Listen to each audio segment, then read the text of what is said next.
وأحسن منك لم تر قط عيني وأجمل منك لم تلد النساء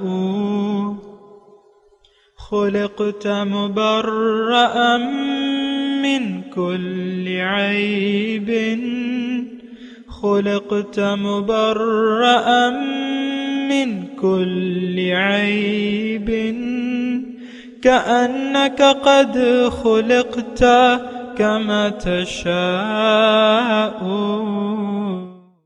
كتاب أنزلناه إليك مبارك ليدبروا آياته وليتذكر أولو الألباب۔ یہ کتاب برکت والی ہے جسے ہم نے آپ کی طرف نازل فرمایا ہے تاکہ دانش مند لوگ اس کی آیتوں میں غور و فکر کریں اور نصیحت حاصل کریں۔ اللہم صلی علی سیدنا محمد وعلی آل سیدنا محمد بعدد کل ذرۃ مئۃ الف الف مرۃ۔ سامعین و ناظرین کرام، السلام علیکم ورحمۃ اللہ وبرکاتہ۔ سامعین کرام، سورہ الحشر آیت نمبر 19 حصہ اول۔ آج کا موضوع، کیا ہم نے اپنے اللہ تعالیٰ کو بھلا دیا ہے؟ اس کے ساتھ آج کے سبق کا آغاز کرتے ہیں۔ سب سے پہلے گزشتہ سبق کا اعادہ ہوگا۔ يا أيها الذين آمنوا اتقوا الله ولتنظر نفس ما قدمت لغد واتقوا الله إن الله خبير بما تعملون۔ اے ایمان والو، تم اللہ سے ڈرتے رہو اور ہر شخص کو دیکھتے رہنا چاہیے کہ اس نے کل قیامت کے لیے آگے کیا بھیجا ہے، اور تم اللہ سے ڈرتے رہو، بے شک اللہ ان کاموں سے باخبر ہے جو تم کرتے ہو۔ سامعین کرام، سورہ الحشر آیت نمبر 19، لفظی ترجمہ: وَلَا تَكُونُوا، اور تم نہ ہو جانا، کالذین نسوا اللہ، جنہوں نے اللہ کو بھلا دیا، فَأَنْسَاهُمْ أَنفُسَهُمْ، نتیجتاً وہ بھول گئے اپنے آپ کو، اولئک هم الفاسقون، اور یہی نافرمان ہیں۔ سامعین کرام، سورہ الحشر کے آخری مضامین ہیں اور تمام سورت کا جو خلاصہ ہے وہ ان آیات میں بیان کیا جا رہا ہے، اور ضروری یہ ہے کہ ان آیات کو ہم اپنے لیے سمجھیں۔ قرآن سے ہمیں فائدہ اس لیے بھی نہیں ہوتا کہ اس سے ہم نصیحت حاصل کرنے کی کوشش نہیں کرتے، اس کو ہم تاریخی کتاب قرار دیتے ہیں بعض لوگ، اور بعض لوگ محض ایک متبرک کتاب سمجھتے ہیں۔ اب دیکھیں نا ہمارا قرآن پاک سے کیا رویہ ہے۔ خود بھی ناظرہ ہمیں آتا ہے اور اپنے بچوں کو بھی قرآن ناظرہ کی حد تک ہم پڑھاتے ہیں، اس کے بعد چھٹی ہو جاتی ہے۔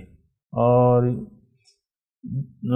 اس کی وجہ کیا ہے؟ اس کی وجہ بنیادی طور پہ یہ ہے کہ قرآن جس طرف ہمیں لے جانا چاہتا ہے وہ سمت ہمیں پسند نہیں ہے۔ قرآن تو ہمیں دارالسلام کی طرف لے جانا چاہتا ہے یا اس کی ہدایت دیتا ہے، جبکہ ہم دنیا کے طالب ہیں، ہم دارالسلام کے طالب نہیں ہیں۔ ہم میں سے لوگوں کی اکثریت جو ہے وہ ظاہر دنیا کی طالب ہے، اور آپ دیکھ لیں یعنی نچلے سطح سے لے کر اوپر کے آپ یعنی جو ایلیٹ طبقہ ہے، جو آپ کے سربراہان ہیں، جو سیاسی پارٹیوں چلا رہے ہیں، اور آپ جو ہے ان کی ایک کال پہ لاکھوں کی تعداد میں جمع ہو جاتے ہیں، تو آپ دیکھیں کہ ہمارا کیا حال ہے۔ دیکھیں، حقیقت جب تک ہم اس کو مد نظر نہیں رکھیں گے یا حقیقت کو نہیں جان پائیں گے تو پھر ہمارا جو یعنی اس کے مطابق حال ہونا چاہیے تو وہ نہیں ہوگا۔ حقیقت اس دنیا میں ہماری آنے کی جو غرض ہے، اصل میں ہم نے تو وہ بھلا دی ہے، اور ہم نے اس کو بھلا کے دنیا کو اپنا مطلوب، محبوب، مقصود قرار دے دیا ہے۔ جب ایک انسان دنیا کو اپنا مقصود حیات قرار دے دے اور یعنی اس کو ایک مغالطہ لگ جائے، یا قرآن کی زبان میں اگر یہ کسی دھوکے کا شکار ہو جائے، اور تو پھر یہ ہے کہ حالات جو ہیں بڑے خراب ہو جاتے ہیں۔ آپ آئے ہیں اخلاق کی تکمیل کے لیے۔ انسان کی کامیابی اس میں ہے کہ یہ اپنے اخلاق کو کمال تک پہنچائے، اور حضور صلی اللہ علیہ وسلم کا ارشاد ہے بعثت لأتمم مکارم الاخلاق، میں اس لیے بھیجوایا گیا ہوں کہ اخلاق کی تکمیل کروں۔ اور یہ بد اخلاقیاں یا بدخلقی یہ تو ہماری نفسانی نفس میں موجود ہے نا سامنے کا، تو آپ کو معلوم ہے کہ ہمارا نفس جو ہے وہ قابل اصلاح ہے۔ اگر نفس کو ہم قابل اصلاح نہ سمجھیں، اور اس وقت ہم سمجھیں گے کہ جب ہم یہ جانیں گے کہ بھئی ہم اسی لیے آئے ہیں کہ ہم اپنا تزکیہ کر لیں، صفائی کر لیں، جیسے کہ اللہ تعالیٰ نے فرمایا ہے کہ قد افلح من تزکا، وہ کامیاب ہو گیا شخص جس نے اپنا تزکیہ کروا لیا یا کر لیا ہے، کروا لیا باہر۔ تو لیکن آج دیکھیں جو تزکیہ نفس ہے اس کے یعنی اس سے ہم بالکل جو ہے بے فکر ہے۔ جو تزکیہ نفس ہے یہ ایک کام ہے جو ہم نے کرنا ہے، یعنی اپنے اخلاق کو اپنے آپ کو اخلاق کے بلند ترین درجے تک پہنچانا ہے، یا اپنے اخلاق کو سنوارنا ہے، جو کہ دین کا مقصد ہے۔ اور وہ ہوگا کہ جب آپ اپنے آپ کو پہچانیں گے۔ اور ہوتا یہ ہے سامعین کرام کہ انسان دنیا میں آ کے اکثریت انسانوں کی اپنے آپ کو بھلا دیتی ہے، اور اس کی وجہ یہ ہوتی ہے کہ سب سے پہلے یہ اپنے اللہ کو بھلا دیتی ہے۔ اللہ کو بھول جانا جو ہے وہ پھر تمام خرابیوں کا باعث بنتا ہے۔ یہ آیت جو ہم پڑھ رہے ہیں اس میں آپ نے سنا کہ ترجمہ کہ وَلَا تَكُونُوا كَالَّذِينَ نَسُوا اللَّهَ فَأَنسَاهُمْ أَنفُسَهُمْ، تم نہ ہو جانا مانند ان لوگوں کی جنہوں نے اللہ کو بھلا دیا، نتیجتاً وہ خود اپنے آپ کو بھول گئے۔ یہ اتنی گہری بات ہے سامعین کرام، اور اس میں مطلب یہ ہے کہ آپ کو بالکل جب آپ اکیلے ہوں تو آپ کو سوچنا ہوگا۔ ہدایت یا حکم تو یہ ہے کہ تم اللہ کو نہ بھلاؤ، لیکن اگر آپ اکیلے میں سوچیں گے، یعنی آپ کسی میٹنگ میں نہیں، دو چار آدمیوں سے ڈسکس نہ کریں، آپ خود اکیلے میں سوچیں اور اپنا احتساب کریں کہ کیا میں نے واقعی اللہ تعالیٰ کو بھلا دیا ہے۔ عام طور پہ اگر آپ مجھ سے جواب چاہتے ہیں کہ بھئی آپ کی کیا رائے ہے، تو میں کہوں گا بالکل ہم نے اپنے خالق و معبود کو بھلا دیا ہے، اپنے خالق، معبود، مقصود و محبوب و مطلوب کو بھلا دیا ہے ہم نے۔ دیکھیں انسان دنیا میں آیا ہے اللہ کے لیے۔ کیا مطلب اس جملے کا؟ کیا مطلب اگر آپ پوچھیں تو میں آپ کو بتاتا ہوں کہ اس جملے کا مطلب یہ ہے کہ آپ اللہ کے لیے آئے ہیں، آپ کو اللہ تعالیٰ کی ملاقات کی تیاری کرنی ہے۔ اللہ تعالیٰ نے آپ کو اپنے لیے پیدا کیا ہے کہ روز حشر آپ اللہ کے دیدار کے قابل ہو سکیں، تو یعنی اور پھر آپ جنت میں جائیں۔ اللہ تعالیٰ نے آپ کو جنت کے لیے پیدا کیا ہے، دوزخ آپ کے لیے نہیں بنائی ہے۔ یہ بات نوٹ کر لیں، کبھی ایسی بات زبان سے نہ نکالیں کہ میری تو قسمت ہی یہی ہے، میری تو قسمت ہی ایسی ہے۔ نو، آپ کی قسمت ایسی نہیں۔ آپ کا دنیا میں موجود ہونا اللہ تعالیٰ کی محبت کا اظہار ہے، یہ بات نوٹ کر لیں۔ یعنی دنیا میں اگر انسان آتا ہے اور اللہ تعالیٰ اسے زندگی دیتا ہے، یہ اللہ تعالیٰ کی محبت کی وجہ سے ایسا ممکن ہوا۔ اللہ نے چاہا کہ یہ انسان دنیا کا امتحان پاس کر کے میرے پاس آ جائے، اور یہ سب جو ہے، یہ سب کچھ جو ہے یہ امتحان ہے۔ سورہ کہف کی آیت ہے کہ انا جعلنا ما علی الارض زینۃ لہا، کہ میں نے یہ دنیا میں جو کچھ بنایا ہے یہ دنیا کی ظاہری زیب و زینت ہے، لنبلوکم ایکم احسن عملا او کما قال، کہ میں یہ دیکھوں کہ تم میں سے کون اچھا عمل کرتا ہے، امتحان کے لیے تیاری کرتا ہے، اپنے لیے اچھی فصل بوتا ہے، اچھے اعمال کی فصل بوتا ہے۔ تو اس لیے اللہ تعالیٰ نے ہمیں پیدا کیا ہے اور ہم بڑے خوش قسمت ہیں، یعنی مخلوقات میں یعنی جو خوش قسمت ہے وہ کون سی مخلوق ہے؟ اگر میں آپ سے یہ سوال کروں تو یقیناً وہ انسان ہے، وہ حضرت انسان ہے۔ آپ خوش قسمت کس لحاظ سے ہے کہ اس کو اللہ تعالیٰ اپنے پاس رکھنا چاہتا ہے، اپنے گھر میں، سلامتی کے گھر میں یہ اسے دعوت دے رہا ہے۔ دنیا میں اس لیے آیا ہے کہ یہ یہاں محنت کرے، جد و جہد کرے، اللہ کو منزل بنا کے اللہ کے راستے پر چلے، اللہ کی ہدایت اور نبی کے طریقے کے مطابق، اور مقامی طور پہ ایک ٹیوشن اس کو رکھنی ہوگی۔ یہ بات میں بتاتا رہتا ہوں آپ کو، کہیں آپ ایسا نہ کریں کہ بغیر کسی ہادی کے یا رہنما کے آپ اللہ کے راستے پر، وہ تو آپ کر ہی نہیں سکتے۔ دیکھیں آپ کا تزکیہ کون کرے گا؟ آپ کو قرآن کون سکھائے گا؟ آپ کو دانائی کی باتیں کون سکھائے گا؟ قرآن کی تعلیم آپ کو کون دے گا؟ وہ رسول کی ڈیوٹی جو تھی وہ آج آپ کو ضرورت ہے ایک شخص کی کہ جو یعلم الکتاب والحکمت یتلو علیہم آیاتک ویعلم الکتاب والحکمت ویزکیہم، یہ چار صفات کے حامل انسان کی آپ کو ضرورت ہے کہ آپ ایک انسان سے رابطہ کریں اور اس کی نگرانی میں اپنا تزکیہ نفس کروائیں کہ الفاظ میں کہہ رہا ہوں، آپ خود نہیں کر سکتے، کروائیں، اور اس سے آپ قرآن کی تعلیمات کو قبول کریں۔ قرآن کا مطلب، قرآن کی روح سے آپ کو صرف صاحب قرآنی آشنا کر سکتا ہے، یہ بات نوٹ کر لیں۔ اگر آپ قرآن سے ہدایت لینا چاہتے ہیں، قرآن کے مطابق زندگی گزارنا چاہتے ہیں، تو ایک صاحب قرآنی آپ کو قرآن کی تعلیم دے گا اور اس کے معنی بتائے گا، اس کے مطالب بتائے گا، اور آپ کو حکمت کی باتیں بتائے گا، آپ کا تزکیہ نفس کرے گا۔ مقامی طور پہ آج کی میں بات کر رہا ہوں، ہم اگر بیٹھے ہیں تو مسائل کا حل کے لیے بیٹھے ہیں، یعنی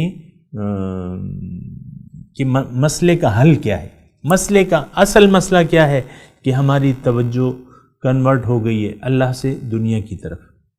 اصل مسئلہ کیا ہے کہ ہم نے اللہ کو بھلا دیا ہے، یعنی اللہ نہ ہمارا مقصود ہے، نہ مطلوب ہے، نہ محبوب ہے۔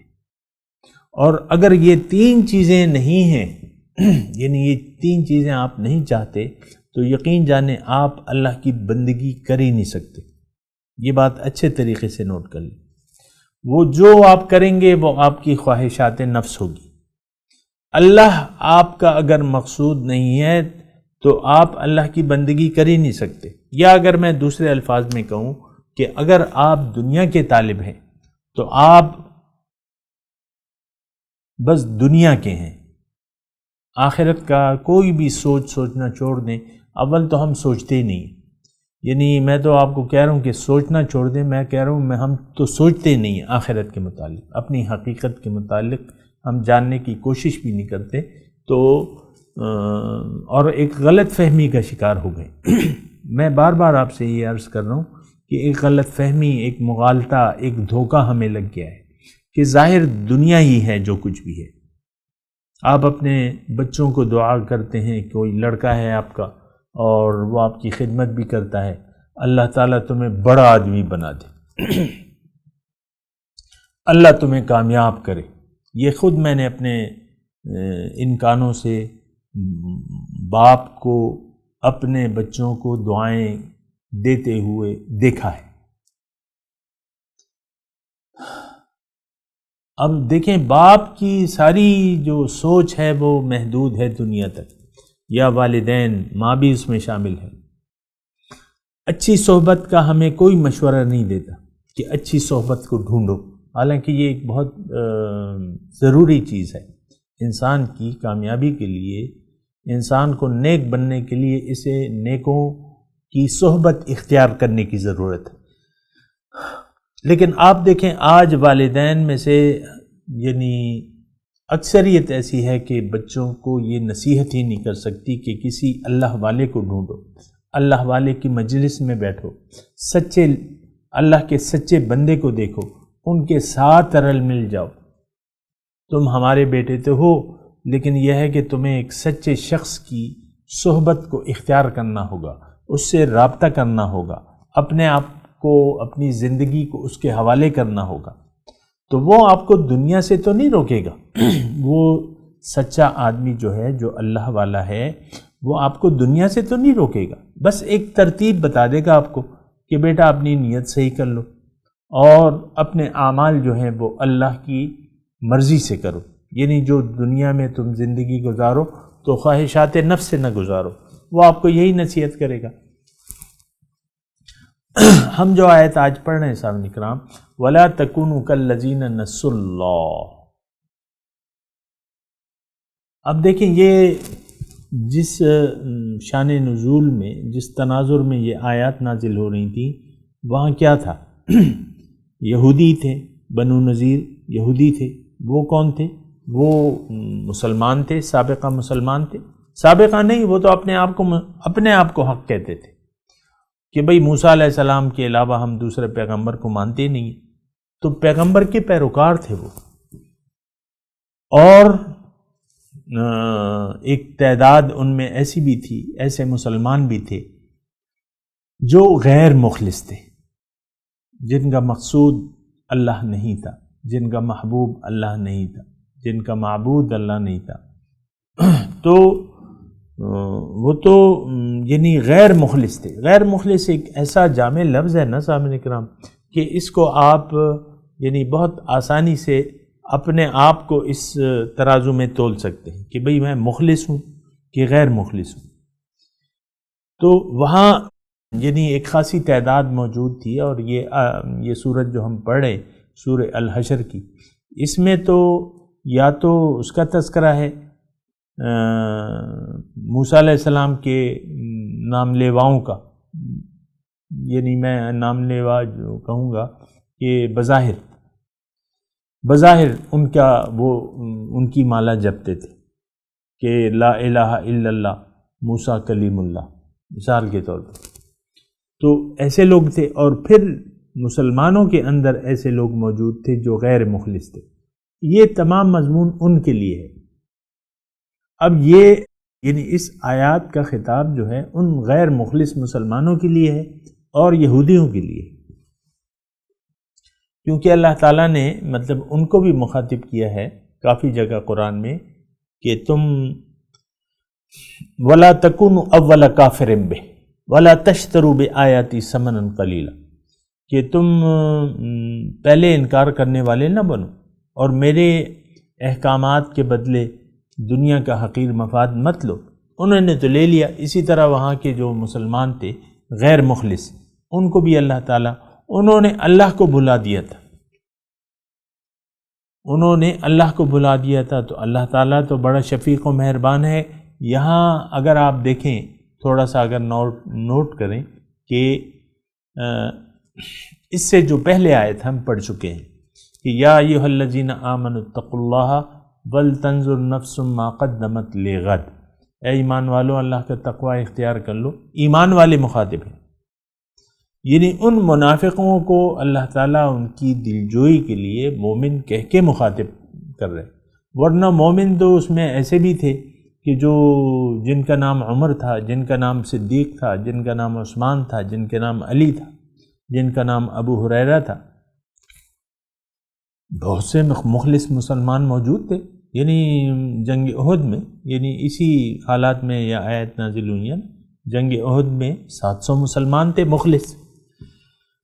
لیکن غیر مخلص بھی تھی، ان کو اصل میں یہ خطاب ہے۔ اور کیا کیا جائے کہ ہماری بھی مت ماری گئی ہے اور ہم بھی دنیا کے دھوکے کا شکار ہو گئے ہیں، دنیا کے دھوکے کا شکار ہو گئے ہیں، اور اس دھوکے سے ہم نکلنا ہی نہیں چاہتے۔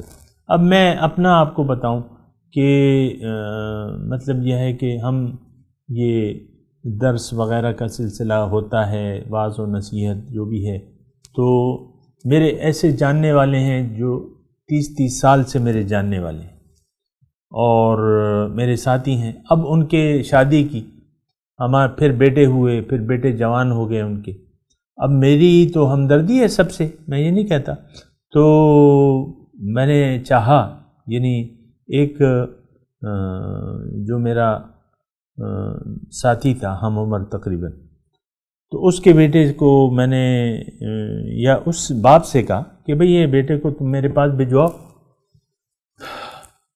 تاکہ میں اسے کچھ بات چیت کروں، یہ وہ۔ اب اس نے کہا میں بھی آؤں گا۔ اس باپ نے کہا کہ تم اس کو تو بلا رہے ہو کھانے پہ، تو میں بھی آؤں گا۔ میں نے کہا ٹھیک ہے آ جاؤ، تو آئے، وہ دونوں آئے۔ لیکن یہ ہے کہ اب یہ ہے نا کہ سوال یہ ہے کہ اس باپ نے کیوں کہا کہ میں بھی آؤں گا؟ تو بدگمانی تو ہونی نہیں چاہیے، لیکن میرا اپنا خیال یہ تھا کہ یہ یعنی مجھے جو ہے عام طور پہ لوگ جو ہے وہ ایکسٹریمسٹ کہتے ہیں نا کہ یہ دقیانوسی ہے اور یہ ہے وہ ہے، تو وہ جو میسج میں نے اسے دینا تھا، تو وہ باپ کہتا ہے کہ میں بھی آؤں گا اس کے ساتھ۔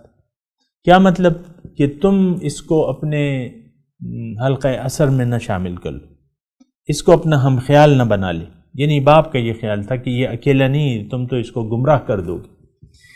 یعنی اس لائن کو اختیار کرنے کو عام طور پہ لوگ گمراہی تصور کرتے ہیں، یہ آپ کا یقین آتا ہے؟ اور بہت سی آپ دیکھیں ہمارا درس ہوتا ہے اور یوٹیوب پہ بھی ہے اور ایسے بھی ہوتا ہے، تو بہت سی ماؤں کو میں دیکھتا ہوں کہ وہ یعنی اپنے بچوں کو ساتھ نہیں بٹھاتی، یا بعض لوگ اس سے سننا گوارا ہی نہ کرتے، میرے اپنے ساتھیوں میں، کہ اس میں جو ہے یہ تو گمراہی کا خطرہ ہے، یہ تو صرف اللہ کی طرف دعوت دے رہا ہے، اور دنیا کو تو کوئی بات ہی نہیں ہے، اس کے باتوں میں دنیا کی تو کوئی بات ہی نہیں ہے۔ تو یہ ہمارا خیال ہے، اور بہت سے لوگ ایسی گمراہی نہیں چاہتے کہ صرف اللہ کی طرف متوجہ ہو جائے اور انسان یہ کہہ دے کہ ان صلاتی ونسکی ومحیای ومماتی للہ رب العالمین، یا یہ کہہ دے کہ انی وجہت وجہی للذی فطر السماوات والارض حنیفا وما انا من المشرکین۔ تو بہت سے لوگ ایسا نہیں چاہتے۔ آپ دیکھیں یہ روشن خیالی جسے آپ کہتے ہیں، تو یہ کیا چیز ہے کہ کچھ دنیا داری کرو، کچھ کام دنیا کو ترجیح دو، اس میں آخرت کو بھلا دو۔ آپ دیکھیں نا، مطلب یہ ہے کہ میں مثال کے طور پہ کہہ رہا ہوں، یہ پردہ جو ہے اسلامی پردہ کسے نہیں معلوم؟ بالوں کا پردہ ہے، چہرے کا پردہ ہے، آپ جب باہر نکلتے ہو تو عورتوں کے چہرے کے پردے کا حکم بھی ہے، اور گھر میں جو ہے یہ شوہر کے علاوہ اپنی زینت جو ہے کسی کو آپ نے نہیں دکھانی۔ لیکن عام طور پہ دیکھیں جب لڑکی تیار ہو جاتی ہے گھر میں تو وہ سب ایرو غیروں کے وہ یعنی اپنی زینت دکھاتی پھرتی ہے، یعنی جو ظاہری زینت ہے۔ بہرحال یہ ساری باتیں میں یہ کہہ رہا ہوں کہ یہ ہم ایک روشن خیال اسلام کو ڈھونڈنا چاہتے ہیں جو ہمیں دنیا کی زیب و زینت سے منع نہ کرے یا ایسے فضول کاموں سے منع نہ کرے۔ اور فضولیات میں تو یہ معاشرہ مبتلا ہے نا، سامنے کہ آپ کو معلوم ہے فضولیات، اور ساری توجہ جو ہے آپ کی ظاہر کی طرف ہو گئی۔ اپنے بچوں کو بھی آپ نے ظاہر کا ٹٹو بنا دیا، یعنی یہ آج کو آپ نے مستقبل قرار دے دیا۔ جو گزشتہ ہم نے آیت پڑھی تھی نا کہ کل تو آخرت ہے، آج جب تک آپ کی آنکھیں کھلی ہیں یہ آج ہے آپ کا، تو آج کے لیے تو اللہ تعالیٰ نے ہمیں نہیں پیدا کیا، ہمیں تو کل کے لیے پیدا کیا ہے کہ کل کیا کرنا ہے، پھر کل کی سوچنا بھی ہے۔ اور یہ جو آیت ہم پڑھ رہے ہیں سامعین کرام کہ وَلَا تَكُونُوا كَالَّذِينَ نَسُوا اللَّهَ، اللہ کو نہ بھلانا، ان لوگوں کی طرح نہ ہو جانا جنہوں نے اللہ کو بھلا دیا۔ اس کا نتیجہ خطرناک ہے، تم سے اپنا آپ بھول جائے گا، یعنی اگر آپ نے اللہ کو بھلا دیا تو آپ سے اپنا آپ بھی بھول جائے گا۔ بہرحال یہ مضمون جاری ہے، میں تلاوت کرتا ہوں، میرے ساتھ دہرائیے۔ اعوذ باللہ من الشیطان الرجیم، بسم اللہ الرحمن الرحیم، وَلَا تَكُونُوا كَالَّذِينَ نَسُوا اللَّهَ فَأَنْسَاهُمْ أَنفُسَهُمْ أُولَئِكَ هُمُ الْفَاسِقُونَ۔ اور ترجمہ سنا دیں، وَلَا تَكُونُوا كَالَّذِينَ نَسُوا اللَّهَ،